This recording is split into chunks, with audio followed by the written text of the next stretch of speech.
Assalamualaikum warahmatullahi taala wabarakatuh. Alhamdulillahi rabbil alamin wal 'aqibatu lil muttaqin wala 'udwana illa 'alal zalimin. Asyhadu an la ilaha illallah wahdah la syarikalah wa asyhadu anna sayyidana Muhammadan 'abduhu wa rasuluh. Allahumma salli wa sallim ala sayyidina Muhammad wa ala alihi wa ashabihi wa tabi'at tabi'an lahum bi ihsanin ila yaumiddin. Subhanaka la ilma lana illa ma 'allamtana innaka antal alimul hakim. Rabbi shrah li sadri wa yassir li amri wahlul 'uqdatam min lisani yafqahu qawli. Rabbi zidna 'ilma warzuqna fahma. Allahumma yassir wa la tu'assir. Rabbi tamim bil khair. Ya Fattah, Ya Alim, iftah lana futuhal arifin. Wala hawla wala quwwata illa billahil aliyil azim. Wala hawla wala quwwata illa billahil aliyil azim. Wala hawla wala quwwata illa billahil aliyil azim. Amma ba'd. Sahabat-sahabat yang dirahmati oleh Allah Subhanahu wa taala, alhamdulillah. Pertama-tamanya kita merafakkan rasa syukur pada Allah Subhanahu wa taala. Dengan keizinan Allah, ketetapan dan iradah Allah, dapat sama-sama kita meneruskan kehidupan kita sehingga hari ini, saat ini, detik ini, sebagai tanda Allah berikan lagi kesempatan kepada kita untuk kita bertaubat pada Allah Subhanahu Taala dan memperbaiki segala kekurangan dan kelemahan diri kita sebagai seorang hamba, lebih-lebih lagi hubungan kita dengan Allah Subhanahu wa Taala. Sahabat-sahabat yang dirahmati oleh Allah SWT, baru-baru ni kita digemparkan, dikejutkan dengan satu isu besar, iaitu isu bunuh diri, sehinggakan satu jumlah yang sangat merisaukan, dan peratus kes bunuh diri ini yang tinggi adalah daripada kalangan orang Melayu Muslim. Itu satu benda yang sangat merisaukan kita, walaupun bukan hanya sekadar larangan bunuh diri ini pada agama kita sahaja, diikuti dengan agama-agama yang lain, tetapi kita amat merisaukan kerana tingginya peratus bunuh diri tersebut daripada kalangan Melayu Muslim kita sendiri. Jadi perkara ni, sahabat-sahabat yang dirahmati oleh Allah SWT, bagaimana kita nak menangani tentang permasalahan ini? Ada beberapa beberapa angle yang boleh kita lihat. Pertamanya, kita lihat daripada angle diri kita sendiri, bagaimana persiapan diri kita. Kemudian kita melihat juga angle daripada pihak orang yang melihat orang yang membunuh diri tadi, orang sekeliling, angle orang sekeliling.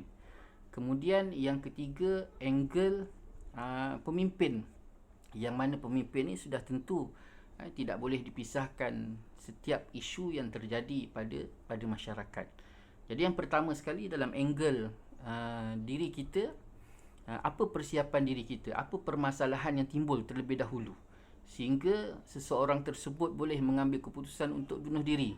Kalau dilihat peratus yang tinggi menjadi punca kes bunuh diri ini terjadi, ataupun tingginya kes bunuh diri ini berpunca daripada permasalahan kesusahan yang dialami oleh masyarakat pada hari ini, dengan lingkungan permasalahan situasi COVID-19 yang sehinggakan mereka tidak dapat lagi meneruskan kehidupan untuk mencari keperluan kehidupan, dengan permasalahan hutang, kemudian hutang bank, hutang kereta, rumah sewa, makan, begitu juga bukan hanya pada diri dia, tanggungan isteri, anak-anak dan sebagainya. Jadi hempukkan permasalahan ini sehingga akhirnya dia mengambil keputusan untuk membunuh diri. Bagaimana boleh keputusan ini diambil? Bagaimana keputusan ini boleh diambil? Jika kita lihat dan kita teliti, perkara ini berpunca daripada bila tika mana kurangnya keyakinan kehidupan kita, kurangnya keyakinan dalam diri kita untuk mendepani kehidupan. Di mana kelemahan sehingga hilangnya keyakinan dan keimanan dalam diri kita tersebut. Ni dia, sahabat-sahabat yang perlu kita bincangkan. Itu sebabnya Islam sangat-sangat memberikan penekanan kepada kita supaya kita memasakkan keimanan dan keyakinan dalam diri kita kepada Allah Subhanahu Wa Taala. Dan konsep keimanan ini bukan hanya tertumpu kepada keimanan dan keyakinan pada Allah Subhanahu Wa Taala sebagai Tuhan dan segala-galanya daripada Allah, tetapi disempurnakan lagi dengan rukun-rukun iman yang lain. Bagaimana keimanan terhadap malaikat-malaikat Allah, keimanan terhadap kitab-kitab Allah, keimanan terhadap Nabi dan Rasul-Rasul Allah, keimanan terhadap qada dan qadar, keimanan terhadap hari akhirat. Jadi konsep 6 rukun iman ini, bagaimana kita memberikan kefahaman, pertama pengetahuan kita terhadap pembahasan tentang konsep keimanan 6 rukun iman ini, kemudian diberikan kefahaman yang benar-benar baik, kemudian kita merealisasikan kefahaman keimanan ini dalam kehidupan seharian kita. Ini yang perlu, perkara yang sangat besar diberikan penekanan oleh Islam terhadap setiap individu Muslim yang benar-benar mempunyai keimanan dan keyakinan dalam dirinya kepada Allah Subhanahu Wa Taala. Itu sebabnya konsep keimanan sangat-sangat penting untuk menanamkan keyakinan, pemahaman dan juga pengamalan sehingga melahirkan seorang Muslim yang benar-benar baik keimanan dan keyakinan dalam dirinya kepada Allah Subhanahu Wa Taala. Dalam erti kata, seorang Muslim yang benar-benar mempunyai kehidupan yang diterapkan dengan keyakinan dan keimanan. Sehingga hari ini kalau kita lihat, konsep keimanan ini sangat-sangat rapuh.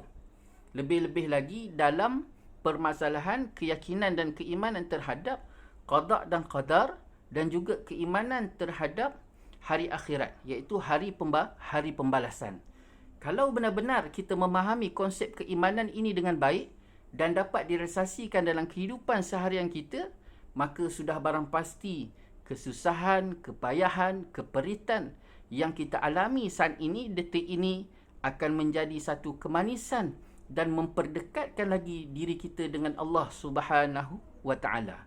Yang menjadi masalah hari ini, bila tika mana kita tidak berjaya menanamkan konsep keimanan ini dalam diri kita dan realisasikan dalam kehidupan seharian kita, dan akhirnya membuatkan kita hanya lebih tertumpu kepada musibah, hanya lebih tertumpu kepada kesusahan, kepayahan, tanpa mengembalikan diri kita, kehidupan kita kepada Allah Subhanahu Wa Taala. Itu yang pertama. Dan yang keduanya, tuan-tuan, bagaimana pula angle orang sekeliling. Kita pula, hidup kita ni ada hubung kait di antara satu sama lain. Bagaimana angle orang sekeliling pula dalam menangani isu masalah ini. Itu sebabnya Nabi SAW menyebutkan tentang isu jiran. 40 orang ke kanan, 40 orang ke kiri, sebelah kiri, 40 rumah di sebelah depan, 40 rumah di sebelah belakang. Kita ada rumah flat pula hari ni, 40 di atas, 40 di bawah. Semua diambil iktibar. Ada rasa tanggungjawab dalam diri kita dalam mendepani kesusahan, kepayahan, keperitan. Bukan hanya sekadar kita mendengar, tetapi kita cakna. Nabi SAW sebut mafhum dalam satu hadis, seperti orang Muslim ini seperti satu tubuh. Salah satu daripada jasad tadi sakit, maka satu tubuh tadi akan sakit. Dan inilah permasalahan yang semakin lama semakin hilang dalam masyarakat kita. Hidup dalam keadaan nafsi-nafsi. Yang penting aku tak kacau periuk nasi engkau, aku tak kacau kain kau, aku tak sibuk dengan kehidupan kau, kau jangan sibuk tentang kehidupan aku. Ini semua semakin tinggi peratus nafsi-nafsi dalam kehidupan, tidak sebagaimana yang telah diterapkan dan dikendaki oleh Nabi SAW, membuatkan permasalahan yang timbul tidak dapat ditangani dengan baik sebagaimana yang diingini oleh Allah Subhanahu Wa Taala dan yang diingini oleh Nabi SAW. Itu sebabnya sifat rasa sayang menyayangi, hormat menghormati, bantu membantu, tolong menolong. Kemudian yang kedua pula konsep tegur menegur, nasihat menasihati, sebagaimana yang Allah Taala sebut illal ladzina amanu wa amilus solihat wa tawasaw bil haqq wa tawasaw bis sabr. Kecuali orang-orang yang baik-baik iman dia dengan Allah Subhanahu taala, dan orang yang melakukan amalan soleh, dan orang yang mengingatkan tentang kesabaran, kebenaran, dan orang yang mengingatkan tentang kebenaran. Betapa besar dan pentingnya sifat tegur menegur di kalangan kita untuk kita sama-sama kembali dalam mentauhidkan, mengabdikan, mentaati diri kita kepada Allah Subhanahu wa taala, dan menjauhkan daripada sesuatu perkara yang tidak diingini, apatah lagi dalam menggelunsuk ataupun jatuh diri kita ke lembah kemaksiatan dan mengundang kepada kemurkaan Allah Subhanahu wa taala. Jadi itulah sikit sebanyak sahabat-sahabat yang dapat kita kongsi bersama pada petang ini. Semoga Allah SWT senantiasa memayungi kita dengan taufik, hidayah, inayah dan istiqamah dalam mengabdikan diri pada Allah SWT, dan akhir hayat kita penuh dengan keredaan dan rahmat daripada Allah. Allah pelihara kita di dunia, dan Allah SWT pelihara kita di akhirat, dan Allah SWT pelihara kita dengan fitnah Dajjal. Wabillahi taufiq wal hidayah. Wassalamualaikum warahmatullahi taala wabarakatuh.